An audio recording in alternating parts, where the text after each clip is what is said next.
did an office hours this week for SparkToro that talked about good versus bad use cases for AI in marketing specifically.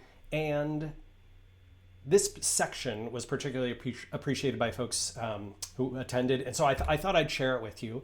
I'm going to kick off with this quote from Katie Mack, who's an astrophysicist and someone who's spent a bunch of time studying how LLMs work. Chatbots do not know facts and are not designed to be able to accurately answer factual questions. They are designed to find and mimic patterns of words probabilistically. When they're right, why are they right? It's because correct things are often written down and they can use that data from their models in training. Okay, so here's what I believe, that essentially it's not these things are always bad and these things are always good and you're always going to have success if you do these marketing tasks with AI and you're always going to have a bad time if you don't. It's a spectrum. The spectrum goes from good, right? Like getting ideas, almost every brainstorm ideation type of thing, pretty good. And almost everything that is create this thing that I'm going to publish without touching is very bad. That includes art and images, it includes video, it includes certainly blog posts and articles and social posts. And in the middle is sort of editing content, which can be good, but probably still requires some human review. Generate insights from data sources versus generating real data.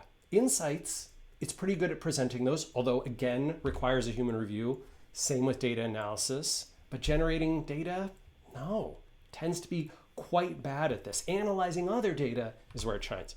Crawling the web for potential references, great use, absolutely. Crawling the web for the one and only answer that you don't confirm, probably a bad idea. You should check it. And if you're asking it to crawl the web iteratively with the new reasoning models like ChatGPT's O3, it does do it, but again, it starts to lose steam, get less accurate, get less thoughtful, give less compelling answers as you do this. You want to make predictions for further reviews? Great. You want to give the right or best answer? Same story as above. And making predictions for testing, right? Like, hey, I want to test this variation of this landing page or whatever. Sometimes it can be fine to do that. You can see Meta doing a pretty good job with their Facebook ad builder, which is obviously based on AI. Same thing with Google. So we're getting there.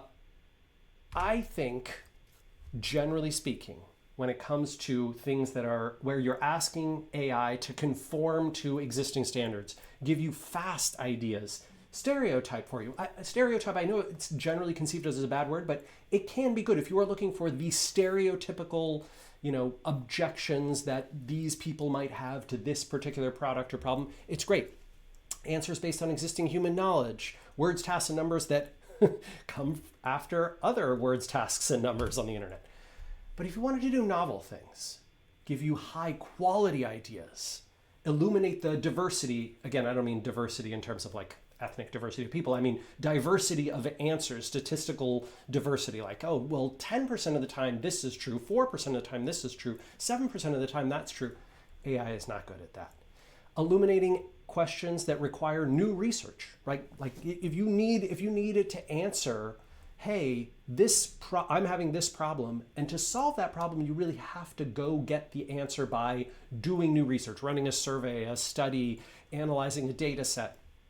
You know what? That's something AI does not do. Or considering information outside of the model's training corpus. AI absolutely improves when you give it real data, because then you're asking it to do analysis rather than come up with something. This is why I think so many people are basically doing this new thing with SparkToro, which we had never planned for, but are now thinking more about, which is they take the SparkToro data and they upload it. I'll show you an example. Here's, hey, my audience is middle to high income travelers from the US. They're going to Italy. They want unique cultural experiences. Given this audience, tell me which social networks they use most, which websites they visit, which YouTube channels, blah, blah, blah. All the stuff that SparkToro does, you can just ask ChatGPT and it'll give you the answers. There you go. Most to least used. Okay, Instagram must be the most used network for this group. Facebook second, YouTube third, fourth. It's answering confidently, but these answers aren't true.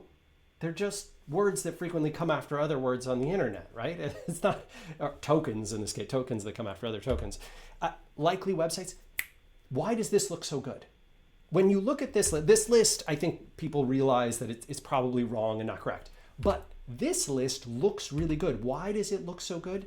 Because the stereotype of where people go, specific websites that talk about Italy travel, especially for middle and high income people, you know what? There's lots of that content on the internet. It's just like Katie Mack said in her post on Blue Sky, these answers are written down in lots of places. So sure, Atlas Obscura, yep, Eater, Serious Eats, La Cucina Italiana.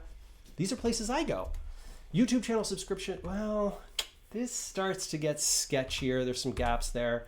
This is a non-answer, which I actually prefer to giving a wrong answer. But if you ask it something like this, can you give me 5 ideas for social media posts on Instagram that would be likely to appeal and engage with this audience? These are good. Like, these are as good as a brainstorm that I would come up with on a whiteboard, with Amanda or something.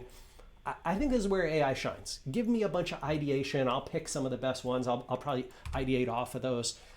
And so this is one of the reasons why, when SparkToro does this ourselves, like when we use AI to build audiences, we're essentially using the thing that we know it's really good at, which is stereotyping the websites people frequently visit in a category. That's what's happening kind of behind the scenes. And then we're taking the data, the real clickstream data, real cross-visitation data of what those people do and what their behaviors are to build an audience group. And so, then you can take the export, and do exactly what a lot of people are doing now, which is uploading it to the LLM of their choice, seems to be most frequently ChatGPT, and then combining that with that AI prompting with the real data of real audience behaviors. Wow, these look way better.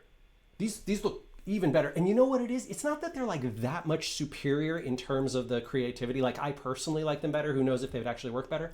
You know what they do? It's this right here. They say, hey, because this data was included in the data set, I'm giving this suggestion. So now the suggestions are based off real data. And if you need to pitch a client or your team or your boss saying, hey, we know our audience does X because the real audience data tells us so, whatever, you could upload your analytics data or something. And then getting ideas from AI, vastly superior. Obviously, these still require human review. I am not saying just use them, but you can get really good. I'm going to have on the blog soon some more marketing use cases. I walk through a whole bunch of these different ones that you can do it and how you can get them to be even better and all that kind of stuff. So stay tuned for that. I'll have it up in the next few weeks.